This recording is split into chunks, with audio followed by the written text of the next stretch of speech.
Hello and welcome to a reaction video on the Indigenous Peoples History of the United States by Roxanne Dunbar Ortiz. I'm going to start by saying wow. That is, in a word, wow.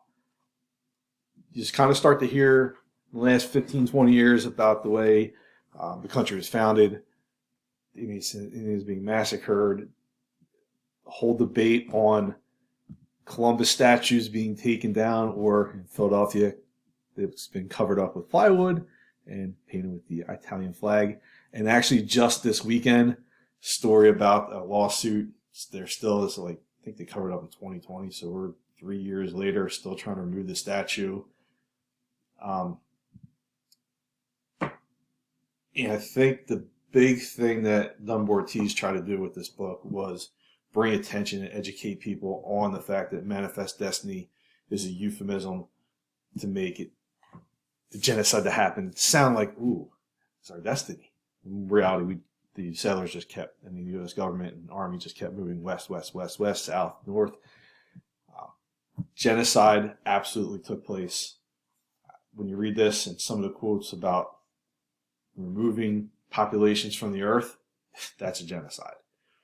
The destruction of this, not just the land, but civilizations, using scorched earth campaigns, which is actually part of the American war and imperialism toolbox, so to speak, these days. Conditions absolutely brutal.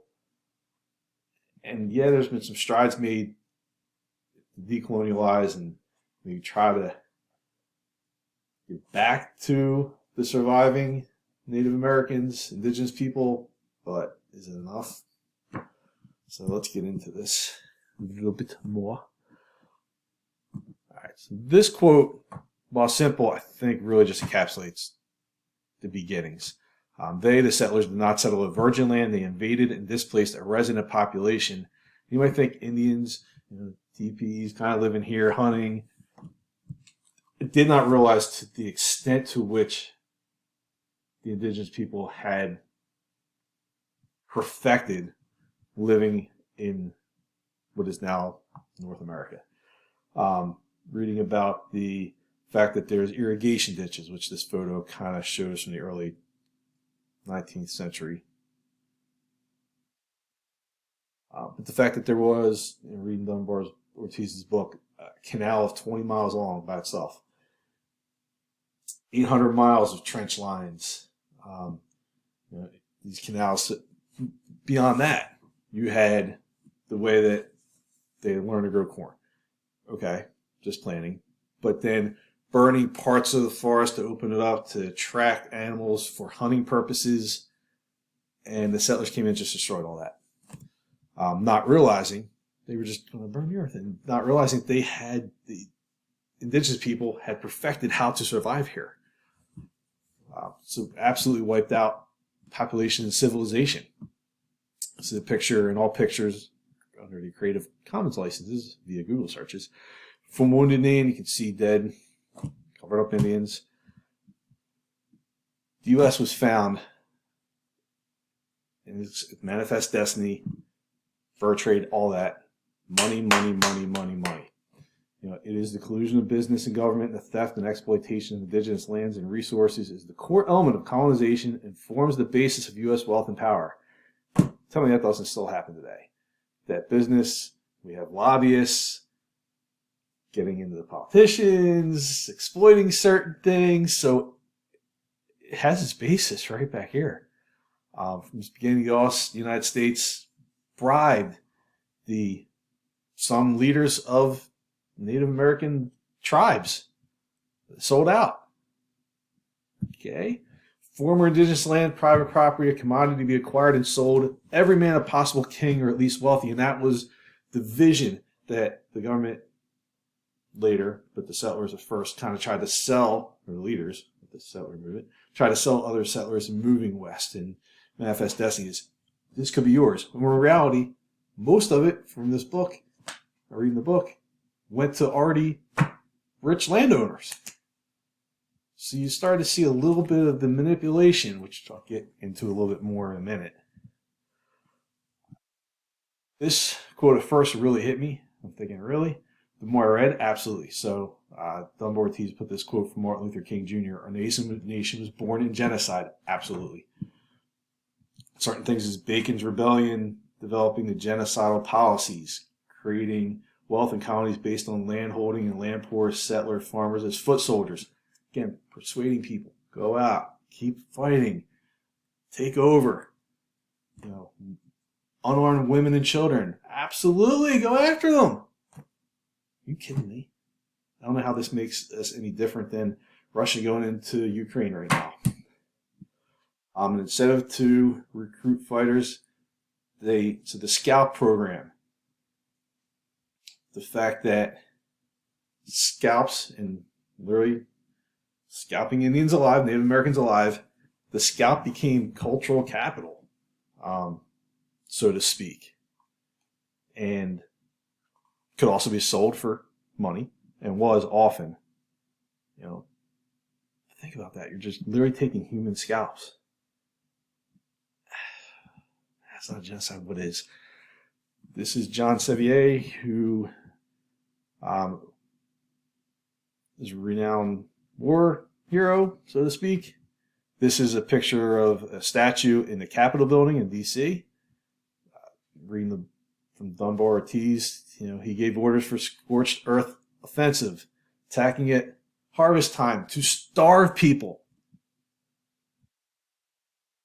Literally writes a letter to one village saying, "It'll destroy the existence of your people as a nation forever." The existence of you. Genocide. Literally trying to ethnically cleanse nations from the land. There's no getting around the fact that this is absolutely, we are founded on a genocide and born on genocide, as Martin Luther King Jr. said.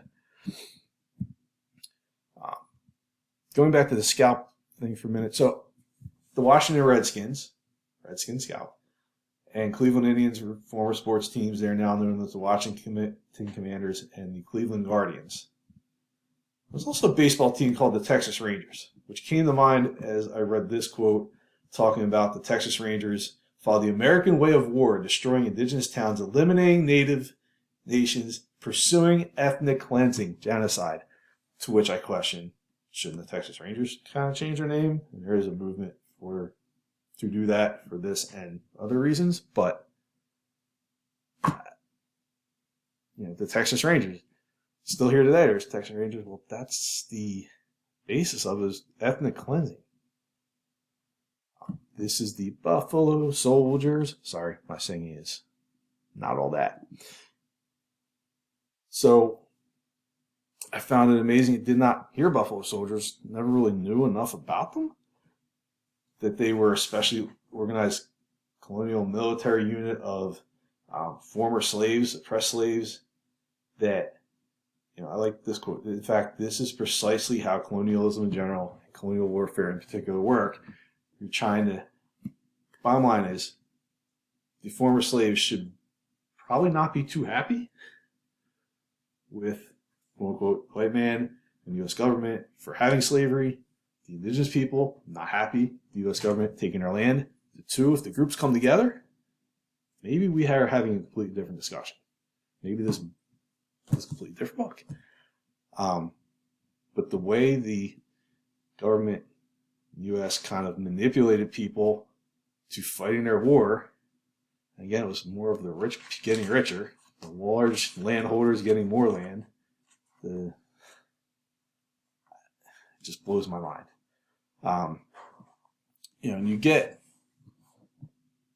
I like the way the book touched on really trying to knock down the original narrative and quote unquote myth of the founding of America, which James Fenimore Cooper had some saying, Andrew Jackson, or president, basically used public relations campaigns back in the day. I really started thinking about that again, all about the money. Although Jackson and his fellow Tennesseans made it clear that their goal was extermination of the Muscogee Nation, their rhetoric claimed self-defense. The rhetoric, we use that now, persuasive writing, calling it self-defense when in reality you're exterminating people, trying to manipulate and kind of win people to your side.